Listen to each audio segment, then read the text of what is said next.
Bonjour Nicolas, bonjour à ceux qui nous écoutent. Je me permets de faire un commentaire de la vidéo que vous avez produite. Je vous avais indiqué que j'étais intéressé par ce sujet et qu'éventuellement, si vous le vouliez, je me tenais à disposition pour participer à un débat de ce genre. Je ne veux pas prendre la parole en vain et donc je vais vous apporter des éléments qui sont absolument cruciaux. C'est du sérieux ce que je veux vous dire. Vous allez voir que ça remet en cause beaucoup de choses que l'on croit au sujet de la loi et au sujet de la situation présente. Et également sur un peu de passé que nous pouvons un petit peu revisiter. Alors allons-y. Nous avions tous les yeux rivés sur la crise sanitaire et l'obligation vaccinale qui l'accompagnait, et finalement on s'est assez peu intéressé à cette loi du 24 août 2021 qui a modifié considérablement le régime de l'instruction en famille, qui auparavant était donc un système de déclaration préalable, c'est-à-dire vous déclariez auprès du rectorat, auprès de la mairie, le fait que vous aviez pratiqué l'école à la maison, et puis vous aviez un certain nombre de contrôles. Si vous ne remplissiez pas les conditions, ce n'était qu'à posteriori qu'on vous enjoignait, on vous mettait en demeure de régulariser la situation en choisissant d'instruire vos enfants dans un établissement public ou privé. Alors, ici, quelques petites confusions. Tout d'abord, puisqu'on parle de liberté, il est fondamental de rappeler que l'école à la maison, à l'origine, est une liberté comme l'est la liberté de se marier ou la liberté de sortir dans la nature. Il n'y a pas, à l'origine, d'obligation de déclaration ni quoi que ce soit à faire. Et cela durant des millénaires. C'est important de le rappeler, puisque pour l'essentiel de notre histoire, c'est une liberté acquise, indiscutable, qui a toujours existé. Les gens ont tendance à considérer que l'école à la maison était quelque chose d'un peu résiduel, exceptionnel, une espèce de liberté accordée récemment. Non, c'est quelque chose qui a toujours existé et qui finit progressivement par disparaître. Ça a commencé à disparaître avec l'obligation de l'instruction décidée par Jules Ferry, obligation qui n'était pas celle d'aller à l'école, mais de dispenser une instruction à l'enfant. Je précise bien qu'il y avait obligation pour les parents de s'assurer qu'il y ait une instruction pour les enfants, soit via l'école, soit via un précepteur, soit par eux-mêmes. Il n'y a donc pas pour l'enfant d'obligation d'être instruit. On parle d'obligation scolaire. L'enfant n'est pas obligé d'être instruit, il a le droit d'être un cancre de lui-même. Il peut même ne pas aller à l'école, personne ne peut le poursuivre. On ne poursuit pas un enfant qui ne va pas à l'école, qui fait l'école buissonnière.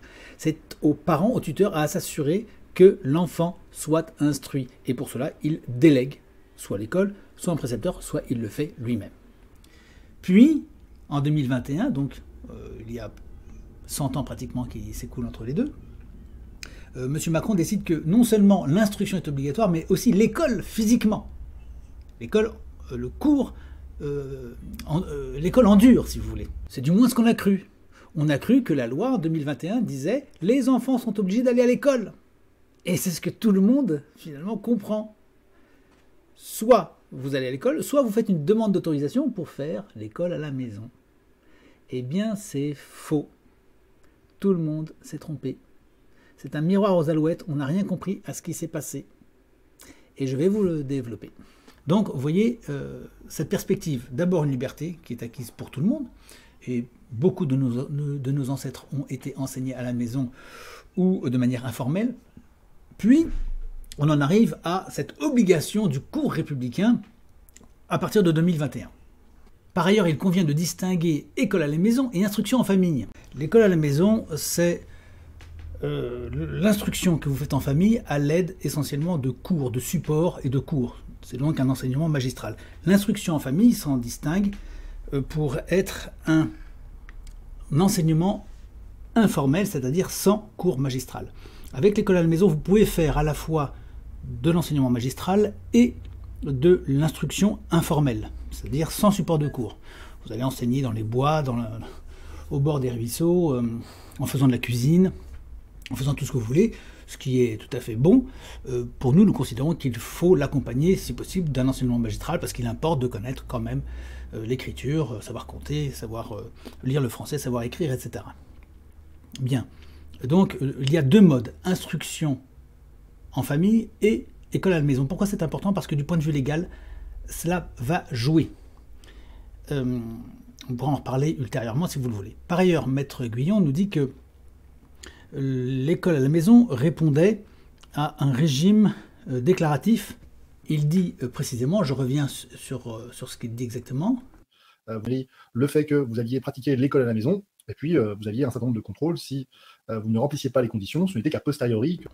Voilà, il dit qu'il y a des contrôles si on ne remplit pas un certain nombre d'obligations. Non, jusqu'en 2021, il y a un contrôle systématique sur les familles qui font une déclaration officiellement. Alors en pratique, il n'a pas toujours lieu, mais en tout cas, légalement, il doit être systématique.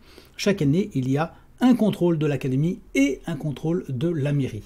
Pour des raisons qui se comprennent historiquement, à l'origine, la déclaration se fait auprès de la mairie, mais, et ça suffisait à l'origine, mais, depuis Jules Ferry, si vous voulez, mais il se trouve que la mairie rapidement a dit « Nous ne sommes pas en mesure de nous assurer qu'il y ait véritablement une instruction, nous ne sommes pas à niveau, nous ne sommes pas des enseignants, donc il faudrait que l'académie puisse nous dire s'il y a instruction ou pas. » C'est pour ça qu'il y a eu, de la part de l'académie, une inspection, enfin une décision de vérifier s'il y avait véritablement instruction de la famille. Donc il y avait un contrôle qui s'est créé et qui est donc mandaté au sein des familles, en principe une fois par an, et donc de manière systématique, et même s'il n'y a pas de difficulté avérée. Cela se fait en amont, toujours.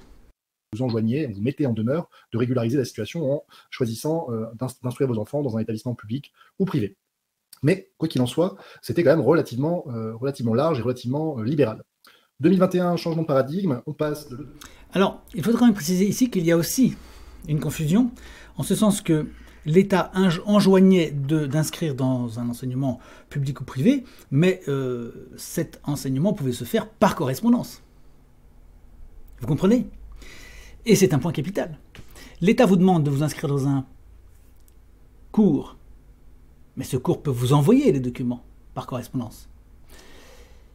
Vous allez me dire, oui, mais ça c'est un cours par correspondance. Eh bien non, car les cours par correspondance, ça n'existe pas. Il n'y a pas de statut de cours par correspondance. N'importe quelle école régulièrement déclarée peut envoyer les cours par la poste, ou par email, ou autrement. Ce qui fait que ce cours est de facto un cours par correspondance. Mais il n'y a pas de définition du cours par correspondance légalement. Il n'y a pas de distinction entre cours traditionnels et cours par correspondance. C'est pour ça que nous invitons les gens à faire l'école à la maison à ce moment-là, puisque nous disons, en fait, votre enfant est inscrit dans un cours en recevant des cours par correspondance. Tandis que si vous faites l'instruction en famille, il n'y a pas de cours, et donc là, effectivement, il y a un risque, non pas qu'il soit interdit de faire l'instruction en famille, mais pour l'État, il n'y a pas de preuve que vous dispensez une instruction à votre enfant, ce qui est obligatoire. D'accord? Donc, en réalité, vous n'êtes pas obligé de mettre votre enfant à l'école, vous êtes obligé d'inscrire votre enfant, si le contrôle se passe mal, dans un établissement. Et à ce moment-là, un établissement par correspondance correspond parfaitement. Il n'y a aucune difficulté sur le plan légal, jusqu'à la loi de 2021. Alors, qu'est-ce qui a changé en 2021? Telle est la question. Eh bien, en 2021, on a changé de régime en ce que il ne suffit plus de faire une déclaration, c'est l'État maintenant qui prétend distribuer une autorisation, ce qui est totalement illégitime et on en reparlera, l'autorisation de faire l'école à la maison ou l'instruction en famille, mais à plus forte raison, l'instruction en famille étant cernée de toutes parts, l'État a tendance à recommander très fortement la présence d'éléments probants quant à l'instruction. Donc dans le dossier de demande d'autorisation, il vaut mieux qu'il y ait un élément tel qu'un cours. Cela dit, comme l'État a tendance à refuser, en fait, ce qui se cache derrière ça, c'est l'interdiction masquée de l'école à la maison. Par conséquent, l'État a recouru à un subterfuge en disant nous allons autoriser les gens et ce faisant, bien évidemment, l'État refuse de plus en plus ces autorisations. Et donc petit à petit, on arrive à quelques centaines de gens autorisés, puis quelques dizaines. Finalement, il y aura extinction, puisque c'est bien le but, qui est publié, qui a été déclaré à l'avance par les véritables gouvernants de l'État. Parce que tout ça ne vient pas de M. Macron, ça vient en réalité des loges, et ça c'est tout à fait documenté. Ce sont les loges qui veulent arracher l'enfant à sa famille, à ses traditions, à sa culture, à sa religion, et en faire un enfant de la République. L'enfant appartient à la République, c'est un peu le fond de l'affaire. Donc c'est pour ça qu'il y a eu plusieurs assauts jusqu'à obtenir cette loi en 2021. De la déclaration à l'autorisation préalable, c'est-à-dire qu'avant de pratiquer l'instruction en famille, vous devez avoir été préalablement autorisé par l'État, par le rectorat plus précisément, de pouvoir pratiquer cette modalité d'instruction de l'enfant. On est passé d'un régime assez libéral à un régime très restrictif, et moi ce que je reproche principalement aux auteurs de la loi, c'est d'avoir été assez naïf de penser que, en choisissant des motifs relativement larges, il y en a 4 qui reposent sur l'article L131-5 du Code de l'éducation, eh bien, d'avoir pensé qu'en ayant des termes relativement génériques, on allait pouvoir finalement accepter, autoriser un grand nombre de familles qui bénéficiaient déjà de l'instruction en famille à pouvoir continuer de le faire. C'était naïf parce que lorsque vous fixez des critères qui sont assez larges, eh bien, vous donnez droit à l'administration d'interpréter. Et quand vous donnez droit à l'administration d'interpréter, c'est le début concrètement d'un pouvoir discrétionnaire, pour ne pas dire arbitraire. Et c'est concrètement ce qui est en train de se passer aujourd'hui. C'est-à-dire qu'on a une loi qui s'appelle lutte contre le séparatisme. Donc l'idée, c'était d'empêcher des familles d'élever de dangereux djihadistes qui allaient échapper à tout contrôle des écoles de la République. Et finalement, on se retrouve aujourd'hui eh bien, à mettre des familles qui ont toujours pratiqué l'IEF dans l'illégalité. Oui, c'est l'argument qui a été avancé par le gouvernement et les parlementaires en charge de la question. C'est un argument parfaitement hypocrite, puisque comme nous l'avons écrit dès 2018 à M. Ciotti, qui avait déjà des velléités de ce genre, nous lui avons écrit qu'aucun djihadiste ne sortait de l'école à la maison, que tous ils sortaient de l'école publique. C'est ce qui a freiné en plein vol M. Ciotti, qui a renoncé à son projet. Mais c'est une évidence. En fait, on s'attaque à l'école à la maison sous couvert de menées terroristes. En réalité, le terrorisme, on ne le sait que trop, sort largement de l'école de la République, voire des services de la République eux-mêmes, des services secrets. On sait qu'il y a beaucoup d'attentats sous faux drapeau, et notre actualité en a été d'ailleurs émaillée. Parce qu'un refus d'autorisation d'instruction en famille signifie une obligation d'inscription de l'enfant dans un établissement scolaire, public ou privé, et en cas de refus de régulariser la situation, donc d'inscrire l'enfant à l'école, eh bien ces mêmes familles deviennent des délinquants. C'est du... Oui, absolument. Ça, c'est le texte, hein, officiellement, et c'est là-dessus que l'administration s'arc-boute. Mais il faut revenir mettre sur ces questions de cours par correspondance et cours en présentiel, entre guillemets. La loi n'a pas précisé qu'il fallait que les enfants soient présents dans un cours. Et donc là-dessus, nous avons une opportunité qui n'a pas été exploitée et dont nous pourrions parler. Il y a plusieurs infractions qui répriment les parents refusant d'inscrire les enfants dans les établissements scolaires, et l'une de ces infractions prévoit quand même 2 ans d'emprisonnement et un peu plus de 30 000 euros d'amende. Certains me disent, oui, non, c'est 6 mois d'emprisonnement et 15 000 euros d'amende. Alors attention, c'est un article -1, j'ai plus en tête la législation, mais le code pénal prévoit 2 infractions en cas de refus d'inscription de l'enfant dans un établissement scolaire. Il y en a un qui est plus léger en termes de répression que l'autre, mais attention, c'est les 2 peines qui sont encourues. Donc les peines, je l'ai rappelé récemment à un de mes clients, c'est bien 2 ans et 30 000 euros d'amende. Donc alors ici, il y a un autre moyen de tourner cette loi, c'est que l'État ne prétend pas que l'établissement doive être impérativement français. Donc vous pouvez parfaitement inscrire votre enfant dans un cours lituanien, un autre cours dans l'Europe, qui est parfaitement reconnu. Donc vous pouvez obtenir une inscription en Bulgarie, en Croatie, en Italie, au Portugal. L'État ne peut pas vous dire que ce n'est pas un cours reconnu. Car comme je l'ai dit tout à l'heure, un cours reconnu, c'est n'importe quel cours qui est agréé par l'État au sein de l'Union européenne, puisque l'État ne peut pas récuser des cours reconnus par les autres États européens. Vous voyez, donc vous avez déjà là une porte de sortie assez intéressante. En d'autres termes, vous devenez vraiment un délinquant avec des risques de prison ferme si vous êtes en état de récidive et si vous avez déjà un casier judiciaire. Donc on ne rigole pas, en fait. C'est ça que ça veut dire. On ne peut pas rigoler avec ça. Face à ça, on se retrouve aujourd'hui dans une situation juridique dans laquelle la loi du 24 août 2021 est encore récente. C'est-à-dire que en 2022, septembre 2022, première année pour laquelle l'application de l'instruction en famille, nouveau régime de la déclaration à l'autorisation est mise en vigueur, elle ne concerne pas énormément de familles puisque les personnes qui bénéficiaient déjà de l'IEF, pour la rentrée scolaire 2022, avaient une autorisation plein droit.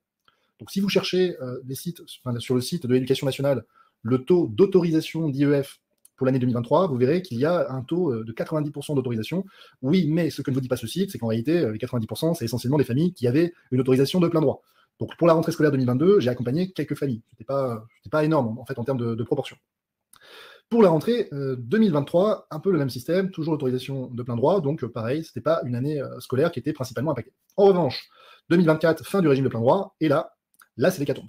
Là, c'est l'hécatombe. On a accompagné un peu plus d'une trentaine de familles un peu partout en France, donc on a pu avoir un panel de la position des magistrats qui, pour le moment, est quand même assez frileuse à suspendre des refus d'autorisation d'instruction en famille.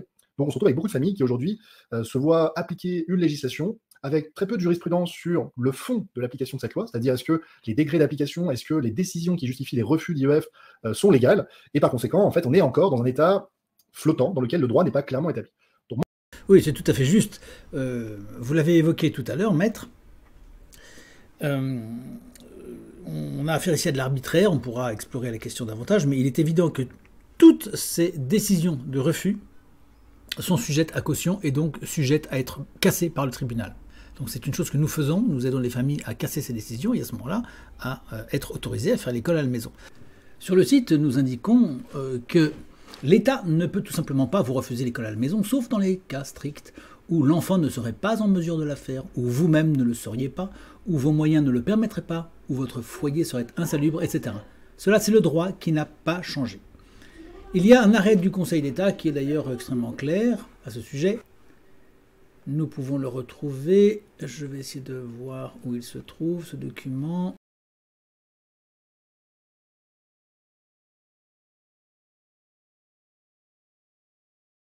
Oui, voilà. Là, il y a différents éléments que vous pouvez retrouver. Ok, il y a surtout une décision. Voilà, c'est ça. Conseil constitutionnel, 23 novembre 1977. Il y a ce rappel. Et il y en a un autre. Il faut regarder les conclusions du rapporteur public, la Norville avocat. Revenant au régime applicable, il a relevé que la loi ne conditionnait pas la délivrance de l'autorisation à une impossibilité de scolarisation. Cette condition a bien existé, mais uniquement dans les intentions du pouvoir exécutif, de telle sorte qu'elle ne peut être regardée comme une norme légale.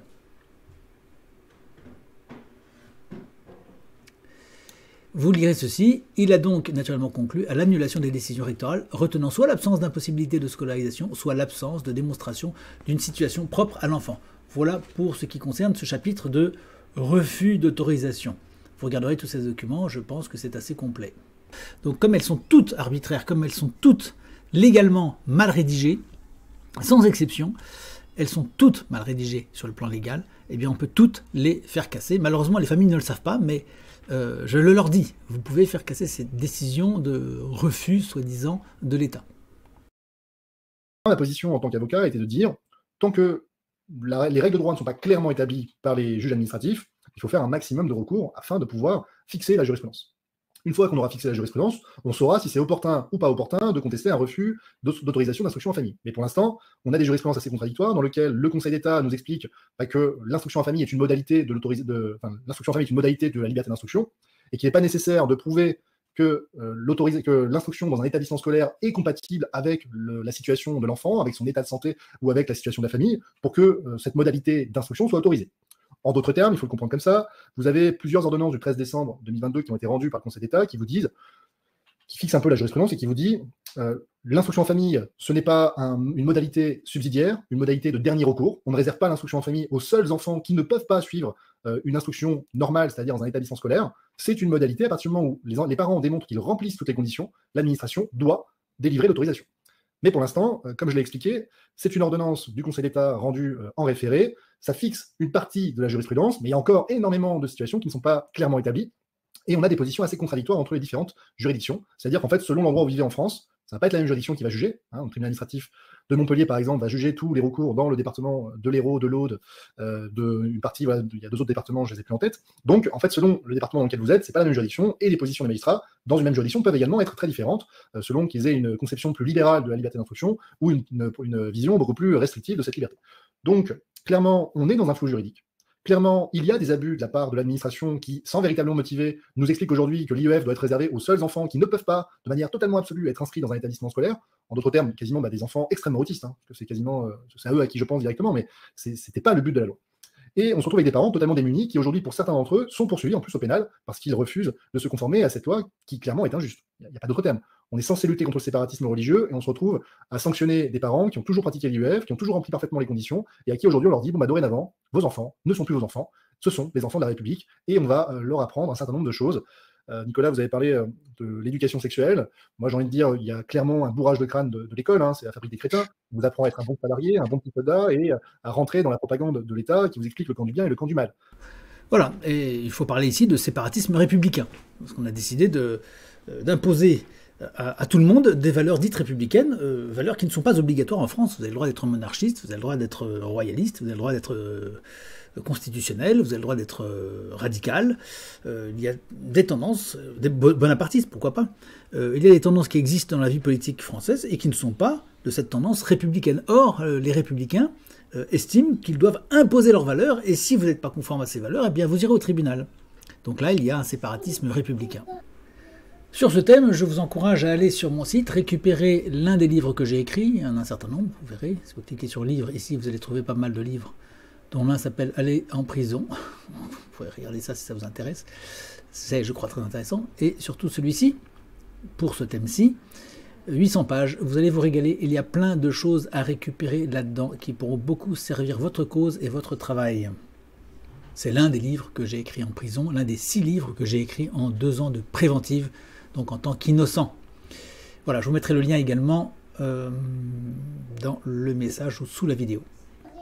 Je me rendais déjà compte à mon époque que, bon, clairement, on était orienté dans notre façon de penser. Aujourd'hui, on ne s'en cache à peine, enfin, guère plus. Et concrètement, quand on voit comment la crise sanitaire a permis de marteler en boucle un message à l'unanimité dans tous les médias, et à quel point on avait une population complètement endoctrinée qui avait mis de côté la raison, bah, ça m'inquiète effectivement de savoir que cette modalité d'instruction des enfants, progressivement, est devenue une liberté illusoire et théorique. Très bien. Bah déjà, merci beaucoup, David, pour toutes ces explications. J'en ai profité pour faire défiler quelques liens de votre site internet où vous en parlez, donc je les remets dans le chat. Donc voilà, on a déjà quelques éléments. Alors bien sûr, les esprits chagrins vont nous dire « Ouais, mais la loi, on s'en bat les couilles, etc. » Je parle un peu vulgairement parce que je sais que dans le chat, certains sont un peu des rebelles. Oui, sauf qu'à ce moment-là, il faut changer de pays, il faut changer de planète. Pour l'instant, ce n'est pas nous qui décidons, c'est l'État. C'est-à-dire que les enfants appartiennent à l'État. Bah oui, il faut changer de pays, c'est ce que nous disons. Il faut quitter l'Union européenne. Mais il y a d'autres options, comme je l'ai dit. Il y a cette option qui consiste à inscrire son enfant dans un cours étranger, et là il est assez facile d'obtenir des inscriptions dans des cours en Roumanie ou ailleurs, l'État ne pourra pas les chercher. Donc vous avez un cours, et à ce moment-là, l'État ne peut pas refuser. Alors il va le faire quand même, mais on se battra, on peut se battre assez facilement et obtenir gain de cause. Par ailleurs, il y a d'autres modes qui, je l'ai déjà expliqué, nous avons fait une vidéo à ce sujet, vous me la réclamerez si vous la souhaitez, mais on peut inscrire l'enfant dans un cours en présentiel, et puis l'enfant n'ira pas en fait en cours, ou du moins très peu dans l'année, parce qu'il y a moyen de ne pas envoyer l'enfant en alléguant d'un certain nombre de choses qui sont parfaitement recevables. Et puis, il y a d'autres moyens encore. Si la question vous intéresse, vous vous rapprochez de nous, on vous donnera des trucs qui vous permettent de faire l'école à la maison sans que l'État puisse s'y opposer. C'est ça qu'on nous a fait comprendre. Ça s'appelle du communisme, c'est-à-dire que l'État a tyrannisé les enfants durant le Covid. David est bien placé pour en parler puisqu'il a défendu des personnels suspendus, et je le remercie pour cela, et c'est pour ça aussi qu'il est là ce soir, parce qu'il fait partie des rares avocats qui sont montés au créneau contre cette tyrannie sanitaire. Néanmoins, on voit très bien que l'instruction en famille qui disparaît peu à peu, c'est aussi un agenda, une volonté du pouvoir, et bien de faire en sorte de conditionner un maximum d'enfants au sein des établissements scolaires et de ne plus laisser la liberté aux parents d'instruire. Alors justement, avant de laisser la parole à Manon, je vais juste faire un partage d'écran très rapide sur l'historique, parce que j'ai trouvé que c'était intéressant pour bien comprendre d'où ça vient, parce qu'en fait, l'instruction a toujours été obligatoire, c'est-à-dire que depuis 1882, l'instruction est devenue obligatoire en France depuis la loi de Jules Ferry. Donc c'est pas... Ah ben c'est pas depuis toujours, c'est très récent 1882. Pendant... des millénaires, encore une fois, on a vécu avec une instruction libre. C'était il y a 140 ans, un peu plus. Donc c'est le choix du mode d'instruction dans le code de l'éducation. Donc je rappelle au passage que l'Église avait institué une école dans chaque paroisse de France à partir du concile de Mayence, donc au IXe siècle, mais en aucun cas elle a décrété que ce serait obligatoire d'y aller. On avait une liberté d'y aller ou pas. Je précise aussi en passant qu'on était instruit sans aller à l'école, jadis, puisqu'on apprenait des métiers, on apprenait des tas de choses. Et je l'ai dit, je le répète, bien des gens qu'on considère comme analphabètes au Moyen-Âge étaient des gens beaucoup plus instruits que nos universitaires aujourd'hui. Seulement, ils étaient instruits autrement. On a par exemple ce cas bien connu du château de Vaux-le-Vicomte, dont la charpente est si savante qu'elle est étudiée aujourd'hui par le CNRS et même la NASA. La NASA et le CNRS ont beaucoup de mal à comprendre comment cette charpente a pu être réalisée. Or, elle a été réalisée par l'artisan du village. Ce qui est quand même assez extraordinaire. Donc il y avait une véritable instruction dans les métiers, dans les savoir-faire. Instruction autrement plus précieuse que les faux diplômes qu'on récolte sur les bancs d'université. Sociologue, etc. Vous me direz à quoi ça peut servir dans la société. Moi, j'aimerais le savoir. On en a des cohortes, et pas seulement cela, mais bien d'autres choses. On avait autrefois des métiers qui produisaient une richesse et qui ont fait tout de même de la France l'une des plus grandes puissances du monde. L'instruction obligatoire peut être donnée soit dans les établissements ou écoles publiques ou privées, soit dans les familles par les parents, ou l'un d'entre eux, ou toute personne de leur choix. Ensuite, il y a la Déclaration universelle des droits de l'homme de 1948. Les parents ont par priorité le droit de choisir le genre d'éducation à donner à leurs enfants. 1952, par la suite, protocole additionnel à la Convention européenne des sauvegardes des droits de l'homme et des libertés fondamentales. Puis, on saute à 1998, c'est la priorité à l'instruction dans les établissements scolaires. C'est là que ça commence à changer, puisque la loi du 18 décembre 1998, donc il y a 26 ans bientôt, si ce droit à la libre instruction n'est pas remis en cause, la priorité est donnée à l'instruction dans les établissements scolaires. Donc là, ça renforce le contrôle de l'obligation scolaire. Le droit de l'enfant à l'instruction a pour objet de lui garantir d'une part l'acquisition des instruments fondamentaux du savoir, des connaissances de base, des éléments de culture générale, et selon les choix de la formation professionnelle et technique, etc. Bon, et ben là on a précisément remarqué, alors tous ces textes nous les avons bien sûr indiqués, et bien d'autres d'ailleurs, sur le site de l'école à la maison, mais il faut préciser ici que cette loi de 98 a justement correspondu avec un affaissement de l'instruction réelle. On a forcé les gens à aller à l'école et le résultat, nous le connaissons, nous avons des générations d'analphabètes. C'est la fabrique du crétin. Donc en réalité, on force les enfants à aller à l'école pour les désinstruire. Voilà le fait majeur.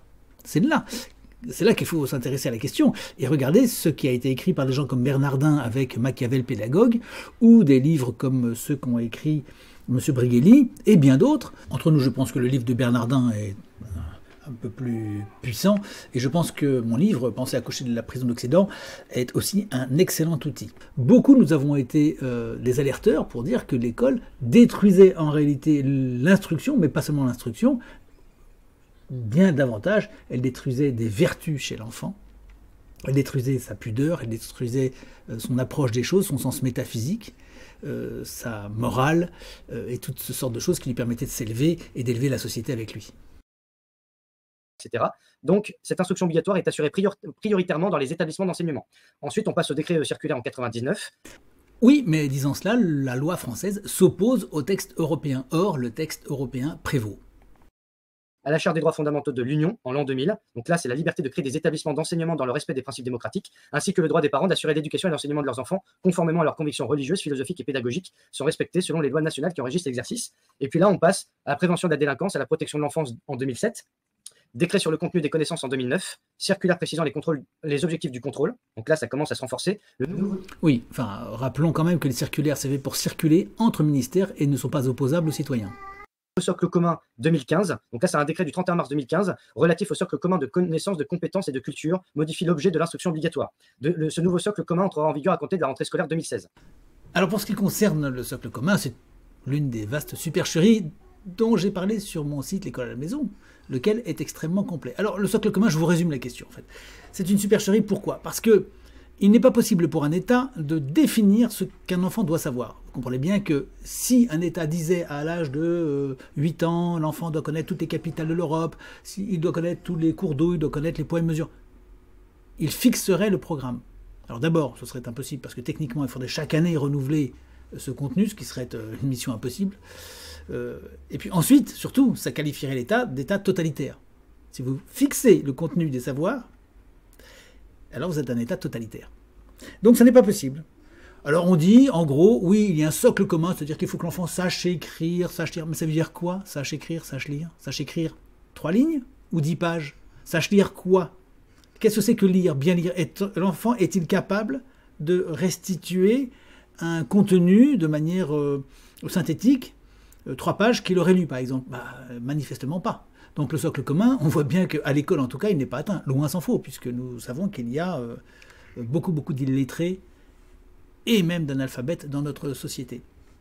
Donc c'est une supercherie. En fait, il n'y a pas de définition du socle commun. Là aussi, on est dans l'arbitraire. Alors vous verrez cet article si ça vous intéresse. Je peux vous mettre quelques éléments, ou plutôt je vais vous mettre le lien vers cet article qui me paraît assez pertinent comme à mon habitude.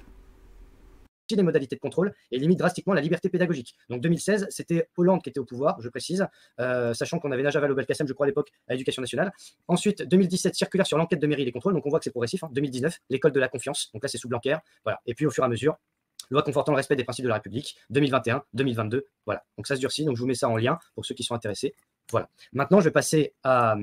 Alors vous allez voir qu'en réalité, et je conclurai tout à l'heure avec cela, qu'en réalité, la loi n'a pas durci les choses en réalité, enfin vous allez le voir, vous allez le comprendre, mais l'intention est de durcir les choses, mais en fait ils n'ont pas réussi à le faire légalement parce qu'ils ne pouvaient pas le faire. Je l'ai dit avant que la loi n'arrive. J'ai dit ça ne marchera jamais. Jamais la loi ne passera. Jamais cette loi interdisant l'école à la maison ne passera. Et effectivement, ils n'ont pas pu la passer. Mais en outre, quoi qu'ils aient tenté de donner le change avec un nouveau texte, ils n'ont pas pu, comme je vous le dis, revenir sur la disposition majeure qui protège l'école à la maison. Et donc, nous allons voir comment contourner leur nouveau texte pour pratiquer l'école à la maison sans avoir à faire de demande d'autorisation. Bon, la suite, je l'ai écouté. Il s'agit de témoignages, donc ça ne concerne plus la dimension juridique de notre affaire, ni les ficelles pour pouvoir faire l'école à la maison. C'est très intéressant et c'est émouvant, mais ça ne concerne pas notre propos, donc je ne vais pas vous faire écouter toute la vidéo. Je vais directement droit au but. Je fais juste une petite incise sur 2 ou 3 petites choses sur lesquelles je voudrais quand même réagir. Donc écoutons ce qui est dit. Un inspecteur académique ainsi qu'une, je crois que c'était le responsable du harcèlement, du harcèlement scolaire en Dordogne, qui nous a clairement pris, voilà, on nous a clairement pris en fait pour des imbéciles, clairement, hein, en nous expliquant que l'instruction en famille dans la caravane c'était fini. Voilà, j'apprécie, vous voyez, comme vous voyez, je suis dans un camping-car, donc j'apprécie ce genre de choses, ce genre de Propos totalement délirants, scandaleux et insultants pour les citoyens. Dans ce cas-là, les gens qui sont nomades, dans ce cas-là, ils n'auraient plus le droit de faire l'école à la maison. C'est du délire. Ces fonctionnaires ont oublié un petit détail, c'est qu'ils sont au service du public, ils sont les subordonnés du public. Il faut leur rappeler, il faut leur dire, monsieur, vous êtes mon service, et non pas le contraire. C'est pas à vous de me dire ce que je dois faire. Éventuellement, vous me rappelez les termes de la loi, mais vous le faites avec respect. Et la loi ne dit pas qu'il serait interdit de faire l'école à la maison dans une roulotte. Si je veux le faire dans une roulotte, je le fais, et je me passe parfaitement de vos remarques. Ne pas hésiter à leur parler sur ce ton, parce que je crois qu'ils en ont besoin. Voilà, j'apprécie, vous voyez, comme vous voyez, je suis dans un camping-car, donc j'apprécie ce genre de choses, ce genre de discours. Nous expliquer aussi que... C'est référent à harcèlement scolaire, ça? Non, l'inspecteur de l'académie et le référent harcèlement scolaire nous a expliqué clairement qu'un enfant qui a été harcelé, eh ben, il faut qu'il sache vivre, il faut qu'il affronte ses peurs et qu'il retourne à l'école. Parce que ce n'est pas en évitant l'école qu'on affronte ses peurs. Ça en fait pas des... Oui, là, c'est pareil. Nous avions répondu déjà aussi à cette objection qui est fréquente chez ces gens qui sont très peu formés au sein de l'éducation nationale. Il faut répondre à ces gens-là, oui, mais on n'envoie pas les jeunes apprentis au permis de conduire, on les envoie pas non plus sur des crash tests, ni des cascades sur les tournages de films. C'est pareil. Donc on n'envoie pas un enfant au casse-pipe sur une cour de récréation où il peut subir du harcèlement. Hein. Voilà. Mais encore une fois, ces gens ne sont pas formés, ils ne savent pas les choses. Et je pense que c'est parce qu'ils subissent eux-mêmes, ils sont d'abord dans une matrice qui est la matrice républicaine, qui est une matrice violente et qui est profondément néfaste pour l'individu. Donc ils sont élevés dans cette ambiance et ils sortent de ce genre de phrases qui sont totalement inadmissibles. Des humains corrects pour plus tard. Bah oui. Attendez, vous voulez rire, Stéphanie, parce que j'ai appris une bonne nouvelle, enfin j'ai appris une nouvelle particulière aujourd'hui, c'est que Gabriel Attal, vous savez, celui qui a été à un moment ministre de l'Éducation nationale, a créé une association de lutte contre le harcèlement scolaire qui s'appelle Faire Face. Il l'a lancée aujourd'hui, comme par hasard, et dedans, il y a la mère de Nicolas qui s'est suicidée en septembre 2023, ainsi qu'un responsable d'association, et donc ils co-président tous les trois cette association donc pour lutter contre le harcèlement scolaire, alors que lorsque Nicolas s'est suicidé, la rectrice de Versailles, dont Gabriel Attal était, on va dire, supérieur hiérarchiquement, puisqu'il était ministre de l'Éducation nationale, eh bien, avait menacé les parents justement de représailles si jamais elle portait plainte contre l'école. Donc, et aujourd'hui, ils bossent ensemble. Voilà. Donc, il y a un truc, enfin bon, je garde le meilleur pour demain. Ce soir, on va rester sur l'instruction. Oui, c'est juste tout à fait, mais en fait. Nous, sur le terrain, on fait face à des familles qui sont mais détruites, et ce jeune garçon harcelé à qui on a dit mais il te faudra affronter tes peurs. Enfin, les parents que l'on a suivis, ils me connaissent, pas physiquement pour la plupart, parce qu'ils m'ont eu toujours au téléphone, parce que je suis pas souvent en Dordogne, mais ils savent combien de fois ils m'ont appelé en pleurs parce qu'ils craquent. L'effet psychologique sur les familles, et même moi, avec mon mari, nous l'avons vécu. On a envoyé notre dossier au mois de mai, on pouvait pas le faire avant, puisqu'on a eu un second contrôle.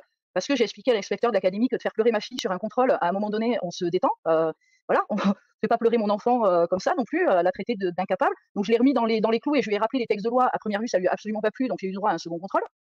Second contrôle qui s'est très bien passé. Ma fille est en avance d'une année. Voilà, il y a aucun souci. Bon, sur le site, sur cette histoire de second contrôle, nous avons montré que on pouvait parfaitement l'empêcher légalement. Il n'y a pas de second contrôle dans la loi, et donc sur le site vous trouverez les éléments qui vous permettent d'éviter ces seconds contrôles qui sont des aberrations. Il y a un contrôle, point. Soit ce contrôle est bon, soit il n'est pas bon, et à ce moment-là, l'administration s'explique. Elle a des comptes à rendre. S'il n'y a pas de problème, le contrôle est validé, mais il n'est pas permis à l'administration de diligenter autant de contrôles qu'elle veut. Aucun souci là-dessus, c'était juste voilà, c'est comme voilà, mes copines n'arrêtent pas de me le dire, je l'ai encore ouverte et du coup, j'ai pas plu à l'inspecteur. Ça ne lui a pas plu et voilà, mais quand moi j'ai rencontré ce jeune garçon, même jeune adolescent, je l'ai rencontré, il me l'a dit, lui retourner à l'école, bon, maintenant je suis très heureuse parce qu'on a gagné pour cet enfant, sur le rapport, on a gagné pour cet enfant, mais son petit frère est obligé d'être scolarisé. Donc le grand, bah oui, ok, et le petit, on est obligé de le scolariser. Donc là, du coup, on sépare les fratries, chose qui... Donc vous voyez ce que dit l'administration. L'enfant est obligé d'être scolarisé. Or, c'est absolument faux. C'est absolument faux. Il n'y a pas d'obligation de scolarisation. Et donc, nous en venons aux propos que je voulais vous tenir et que nous allons maintenant écouter si vous le voulez bien. Je vais maintenant vous montrer quelque chose que nos chers juristes n'ont pas forcément bien regardé. Tout d'abord, on va regarder l'article L131.1 du Code de l'éducation, lequel Code de l'éducation est discutable puisqu'il est en contradiction avec la loi, avec le journal officiel, donc on peut le remettre en cause sur le fond déjà. Mais nous voyons ici à cet article, l'instruction est obligatoire pour chaque enfant dès l'âge de 3 ans et jusqu'à l'âge de 16 ans. C'est mal rédigé. Ça voudrait dire que l'enfant est obligé d'être instruit, ce qui est faux. L'enfant ne subit aucune obligation du fait de la loi. Ce sont les parents qui sont obligés, les responsables, les tuteurs légaux qui sont obligés de s'assurer que l'enfant reçoive une instruction. Or, cette mauvaise formulation, elle est volontaire. Ça laisse sous-entendre que l'école, la scolarité serait obligatoire. D'ailleurs, si je vais sur le site du gouvernement, je trouve ceci, obligation scolaire. Or, l'obligation scolaire n'existe pas. C'est sur le site du gouvernement, ça. L'obligation scolaire n'existe pas. Il est bien marqué, les parents ont l'obligation de donner une instruction à leur enfant. Il n'y a donc pas d'obligation scolaire. La différence, eh bien, elle est cruciale. L'instruction, c'est le fait de délivrer un enseignement à un enfant. La scolarisation, c'est le fait de suivre une scolarité. Or, il n'y a pas de scolarisation obligatoire, il y a une instruction obligatoire. Cela, vous le présentez au fonctionnaire, vous lui faites remarquer ceci. Il est obligé de convenir de la chose avec vous. S'il n'en est pas d'accord, vous irez un jour devant le juge, sans aucun problème, et le juge, lui, il verra, il connaîtra la différence. C'est un bon moyen, d'ailleurs, d'introduire votre affaire. Vous commencez par lui faire reconnaître ce fait, qu'il y ait une instruction obligatoire et non une scolarisation. On n'est pas obligé d'aller à l'école, on est obligé de suivre une instruction. Vous commencez par ça, et le juge, une fois qu'il aura dit, vous avez raison, monsieur, madame, eh bien, il commencera à comprendre votre démarche, et il comprendra que votre démarche, elle est rationnelle, qu'elle s'appuie sur la loi. Et ça peut ouvrir son esprit à une meilleure écoute et à vous permettre d'avoir gain de cause. Vous voyez un peu la nuance. Or, cette obligation scolaire, vous la voyez dans tous les documents que vous envoie l'Éducation nationale quand il est question d'école à la maison. Donc c'est déjà un faux en écriture. Là-dessus, déjà, vous pouvez vous battre. Revenons au texte. Et allons sur l'article suivant. Bon, ça, on passe, rien à dire. Article suivant, 131.2. L'instruction obligatoire est donnée dans les établissements ou écoles publiques ou privées. Elle peut également, par délégation, être dispensée dans les familles par les parents, par l'un d'entre eux ou par toute personne de leur choix, sans autorisation délivrée par les conditions fixées à l'article L131.5. Tout le monde focalise son attention là-dessus, c'est l'erreur. C'est là-dessus qu'il faut regarder. L'instruction obligatoire est donnée dans les établissements ou écoles publiques ou privées. Lesquelles écoles? Lesquelles? N'importe quelle école agréée par l'État, à savoir toutes les écoles agréées sur son territoire et toutes les écoles européennes. J'ai parlé des écoles européennes, je n'en parle plus. Maintenant, prenons toutes les écoles qu'il y a sur notre territoire. Elles sont en droit de vous envoyer les cours par la poste. Qui a interdit aux écoles d'envoyer les cours par la poste? Vous fournissez une inscription dans une école qui vous envoie les cours par correspondance. Et à ce moment-là, votre enfant est inscrit dans une école. La loi est respectée. Quand on vous demande de fournir la preuve d'un document qui serait une inscription dans une école, vous fournissez l'inscription dans une école qui vous envoie les cours par correspondance, ce que vous n'avez pas précisé. L'école peut se trouver à 1000 km de chez vous, ça n'a aucune importance. L'enfant est inscrit dans cette école. Ce que je vous dis là est si vrai que nous avons pas mal de cas de gens qui n'ont pas fait de déclaration, ils n'ont pas fait de demande d'autorisation, ils n'ont rien fait. Puis un jour ils sont rattrapés par l'administration. Qu'est-ce qu'elle leur dit? Elle ne leur dit pas « nous exigeons que vous fassiez une demande d'autorisation, vous êtes interdit de faire l'école à la maison parce que vous n'avez pas eu l'autorisation », ils ne disent pas ça. L'administration dit « fournissez-nous un certificat de scolarité », c'est-à-dire une preuve que vous avez un cours. Ce qui veut dire que la demande d'autorisation en ce cas n'est pas applicable. En tout cas, l'administration n'en tient pas compte. Et donc, très simplement, vous fournissez un certificat de scolarité comme il est demandé. Et ce certificat de scolarité, ça peut parfaitement être le certificat de scolarité d'une école par correspondance. Vous avez la lettre qui vous demande ce certificat de scolarité, vous fournissez le certificat de scolarité en question. Si l'administration, après ça, vous refuse le droit de faire l'école à la maison, elle est en tort. Vous irez au tribunal administratif, tôt ou tard, et vous direz « mais attendez, je reçois une lettre, on me demande un certificat de scolarité. Voici le certificat de scolarité, et ça correspond à la loi. Qui a raison ?» Cet élément est crucial. Ça nous permet de dire aux parents « inscrivez-vous dans n'importe quelle école qui accepte votre enfant, qui vous prend quelques sous pour vous envoyer les cours par correspondance, et tout va bien légalement. Vous respectez la loi, il n'y a plus rien à vous dire. Il n'y a pas dans la loi d'obligation de s'inscrire dans une école et d'être présent dans cette école. Nulle part. Naturellement, le magistrat auquel vous pourriez être confronté aura comme souci de veiller à ce que l'enfant soit bien sociabilisé. Il dira socialisé, en réalité c'est sociabilisé, car nous n'avons pas spécialement envie que nos enfants deviennent socialistes. Nous voulons qu'ils soient bien sociabilisés. Bon, il faudra éventuellement le reprendre sur ce terme. Eh bien, on va démontrer très simplement, grâce au site L'école à la maison, que l'enfant qui fait l'école à la maison est mieux sociabilisé que les autres. Il vous suffira pour ce faire d'aller sur le site L'école à la maison et de taper Sociabili, et vous allez trouver des articles de ce type. Pourquoi selon vous faire l'école à la maison, etc., etc. Il y a pas mal de choses, mais surtout le premier qui est là, donc l'école sociabilise mieux les enfants. Voilà. Vous cliquez là-dessus, la désocialisation et l'école à la maison, et vous avez ici un document qui vous intéressera et que vous pourrez exploiter pour vous défendre devant un éventuel magistrat. Et on pourra également ajouter que l'école sociabilise moins bien que tout. Je ne sais pas si ça plaira forcément au magistrat, mais on peut surtout regarder cette page-là qui montre que les enfants qui font l'école à la maison ont de meilleurs résultats dans la vie sur différents plans, et notamment sur le plan de la socialisation ou sociabilisation. Il y a ici des images. Alors l'infographisme n'y est plus, c'est bien dommage, parce qu'avant il y était. Nous avions fait un très bel infographisme qui a disparu parce que ce site a été cassé par des hackers à la suite des ennuis que l'État nous a fait. En tout cas, il y a des études qui montrent les choses. On trouve en ligne d'ailleurs sur un site canadien des études qui montrent que les enfants qui ont fait l'école à la maison ont de meilleurs résultats, des études plus élevées, des niveaux d'études plus élevés, de revenus meilleurs, etc. Bon, ça c'est des documents que vous pouvez regarder. Ah bah voici une part des documents.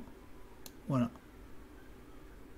Le voici là, donc sur la page, les résultats de l'école à la maison, je vous mettrai le lien si vous le souhaitez. Mais enfin, vous pouvez le retrouver très facilement en suivant les choses comme je vous les ai montrées. Voilà, reprenons le texte de loi.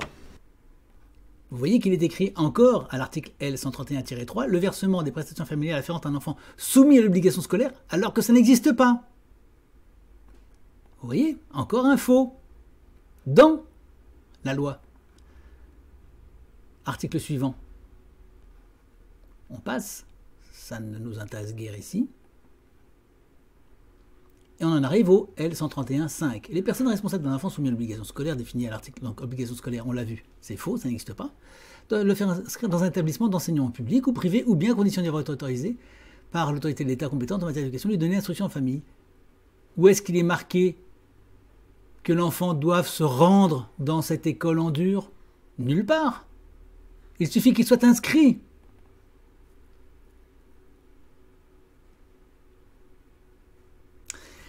Eh bien cela, chers amis, c'est une chose à laquelle apparemment personne n'a pensé, mais je pense que c'est central. Vous inscrivez votre enfant dans une école par correspondance, vous faites l'école à la maison et l'État n'a plus rien à vous dire. Et à ce moment-là, il n'y a plus d'autorisation. Il n'y a pas besoin d'autorisation pour inscrire son enfant à l'école. L'autorisation, ce n'est que si vous faites l'IEF. C'est-à-dire, en fait, vous n'avez pas de cours. C'est ce que je vous disais tout à l'heure. Si vous avez un cours, et si votre enfant est inscrit à ce cours, parce que vous pouvez avoir un cours sans inscrire un enfant. On l'a fait pendant très longtemps, nous-mêmes. Donc vous avez un cours que vous avez récupéré, un cours des années 30 par exemple, ou des années 50 si vous voulez, ou des années 80, ça fonctionne. Très bien, pas de problème. Mais là, vous avez un cours, et en plus vous l'inscrivez dans un cours par correspondance, un cours, une école, d'accord, qui vous envoie les cours par correspondance. Votre enfant est inscrit dans une école, il n'y a pas d'IEF, il y a école, inscription dans une école, point, que cette école soit 10, 100 ou 1000 km, ça n'est pas stipulé dans la loi qu'il y ait à le dire. Et par conséquent, votre enfant est dans une école, il n'y a pas d'instruction en famille, il n'y a pas d'autorisation à demander, il n'y a aucun problème et personne ne peut vous poursuivre. Voilà le message que je tiens à faire connaître à tout le monde. J'ajoute, comme le dit pertinemment Léonie, c'est que s'il n'y a plus d'école à la maison, il n'y a pas d'école à la maison, d'accord? Vous l'inscrivez dans un cours. Il est à l'école. L'école est éloignée, peu importe, ça n'existe pas dans la loi. Il est donc à l'école. Il n'y a plus d'école à la maison. Eh bien, on ne peut plus interdire l'école à la maison. Elle n'existe plus. Il n'existe plus que l'école et l'instruction en famille. Or, nos enfants qui font l'école à la maison, ils sont à l'école. Et voilà. Voilà comment on a gagné la guerre. Faites-le savoir. Et vous voyez, là, comment nous avons une avance sur toutes les associations qui vous ont dit le contraire. Toutes ces associations qui recourent à des avocats et à des personnes pour vous dire qu'il faut se battre et obtenir l'autorisation. On n'en a pas besoin. C'est marqué dans la loi. C'est aussi simple que ça. Et ça, je ne vous le vends pas, je vous le donne. Cela dit, vous aurez peut-être besoin d'un avocat pour expliquer ça au juge. Peut-être que vous aurez du mal à l'expliquer par vous-même. Lui, une fois que vous lui aurez montré ces éléments, il sera à même de tout remettre en place et d'expliquer au juge les choses. Mais dans le fond, vous pouvez le faire par vous-même. Alors, si vous avez besoin d'aide, vous nous le dites. On vous mettra en contact avec un avocat ou avec quelqu'un qui pourra vous représenter au tribunal. C'est un avocat, en l'occurrence, puisque les avoués, ça n'existe plus, il n'y a plus de conseils. Ça passe par les avocats. Aucune difficulté. Donc soit vous le faites par vous-même, soit on vous mettra en rapport avec un avocat qui vous aidera. Et pour lui, la tâche sera largement simplifiée. Dans le fond, ce n'est plus qu'une affaire de définition des mots. Il faudra expliquer au juge ce que dit la loi, en fait. Ce qui n'est pas évident, parce que les juges y comprennent obligation scolaire, obligation d'aller à l'école. Il faut faire un peu d'étymologie. Scolarisation ne veut pas dire école en dur. Scola, scolastique, c'est l'enseignement. Et donc il y a confusion dans le langage populaire et jusque chez les magistrats. Une confusion, ils croient que scolarisation, ça veut dire mettre à l'école. Eh bien non, ça n'est pas ce qu'a dit le législateur.